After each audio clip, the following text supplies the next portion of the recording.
ويعلمكم الكتاب والحكمة ويعلمكم ما لم تكونوا تعلمون حتى تثبت النعم. لا بد وأن نقوم بواجب الوفاء لها، وأن نكون ترجمة صادقة تدل علينا فيحيا بنا خلق كثير من عباد الله عز وجل. وإن كنتم من قبله لمن الضالين فاذكروني أذكركم. لتثبيت النعمة وزيادتها. واشكروا لي ولا تكفروا. وهذا العطاء نفسه في آخر آية الصوم سبحانه من هذا الكلام كتابا متشابها في الحسن والكمال، في الحسن والكمال في البلاغة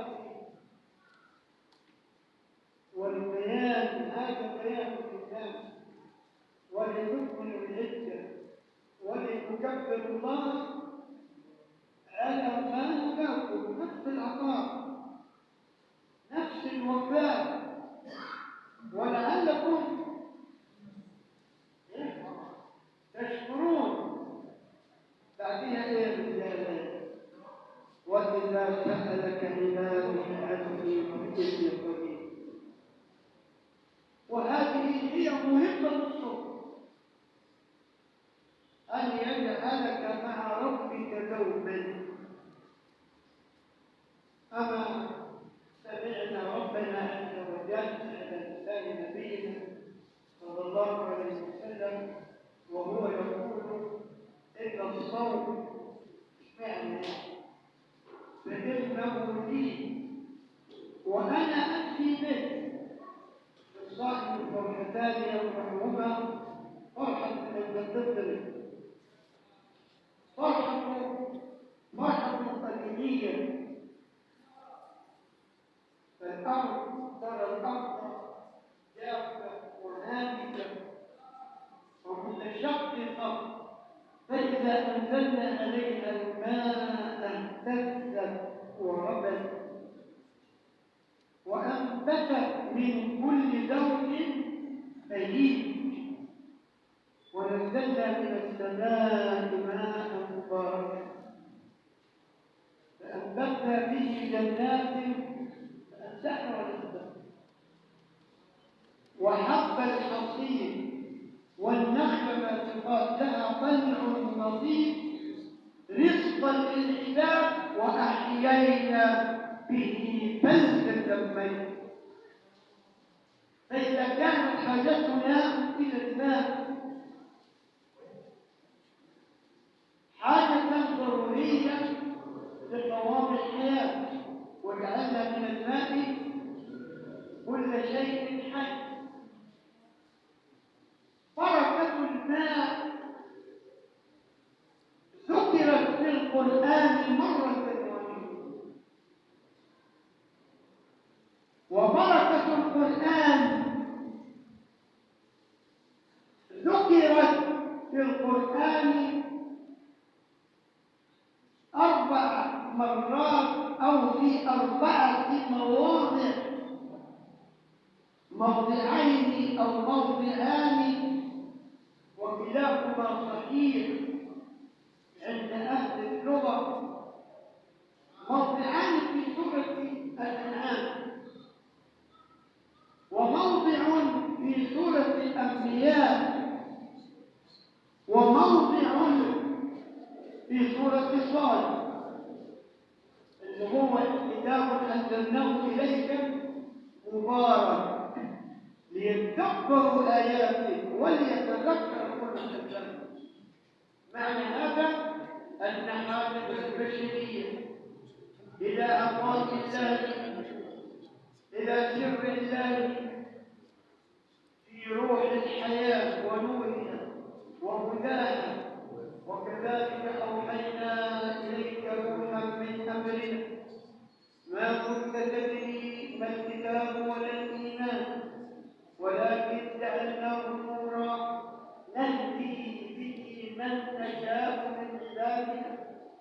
وإنك لتهدي إلى صراط مستقيم. هذا الإنسان على الدوام ليحيا حياة طيبة مباركة إلى الكتاب ربه أضعاف أضعاف أضعاف حاجته إلى الماء الذي فيه قرار الحياة. أو من كان ميتا فأحييناه وجعلنا له نورا يمشي به في الناس كمن مثلوه في الظلمات ليس بكافٍ بالله.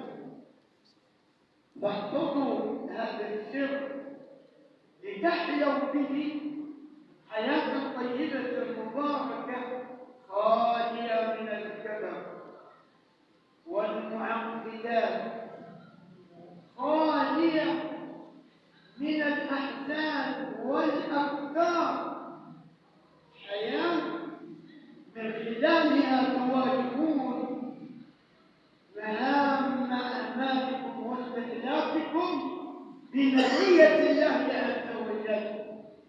تواجهون أعداءكم في مشارق الأرض ومغاربها بتلك المعية التي هي عطاء الصيام، فاستقيموا على ما أنتم عليه حتى تثبت النعم، واعلموا أن الله مع المتقين. مش لعلكم تتقون يا أيها الذين آمنوا كتب عليكم الصيام والقرآن هدى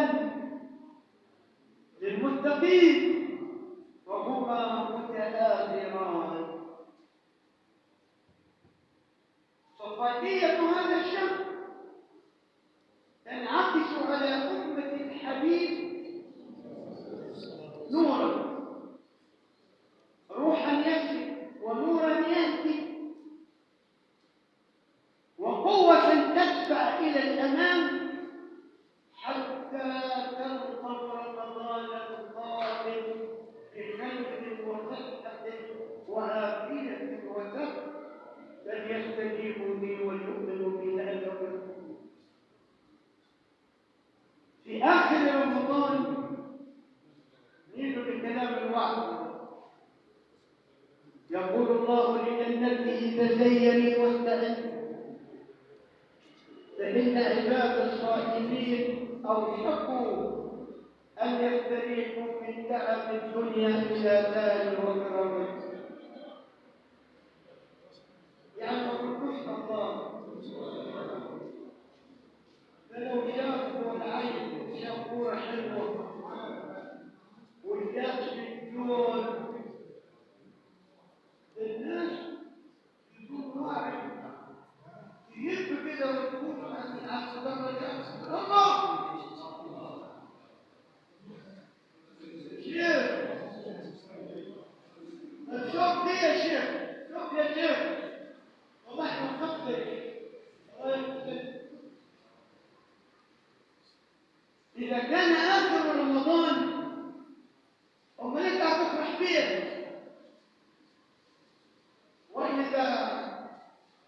إذا أفطر فرح بصومه وإذا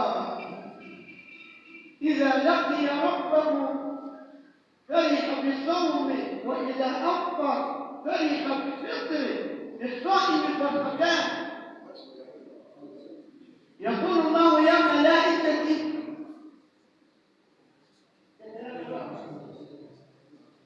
ما جزاء الأجير الذي وفى عمله ولتكملوا العدة وأتموا الحج والعمرة لله.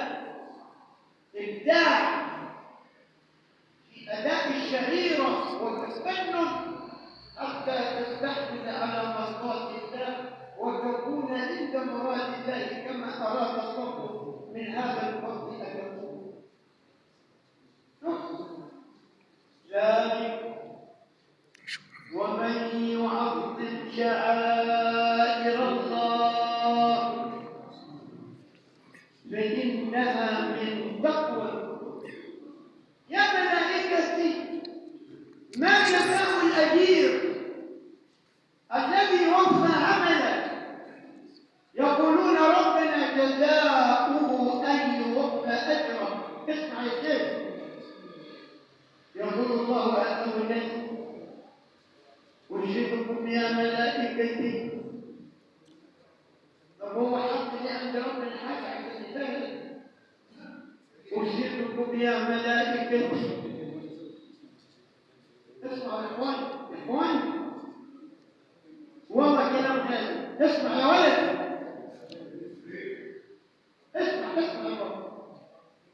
أشهدكم يا ملائكتي أني قد جعلت ثوابكم لصيامهم وقيامهم مرضاتي ومغفرة. ما قلتوش الله؟ الله سبحانه الجبل. الله أقول وجب الوجود وما حوى. إن أردت بلوغ كمالي فالكل دون الله، الكل فالكل دون الله إن حققته عدم على التقصير والإثبات. أشهدكم أني، مين العزيز؟ مين العيبون؟ الله. أني قد جعلت ثوابهم لصيامهم وقيامهم مرضاتي ومغفرتي. والله ثم ينظر إليهم. شوف الرضا الشيخ. ثم ليه قال لي تصوم انه لي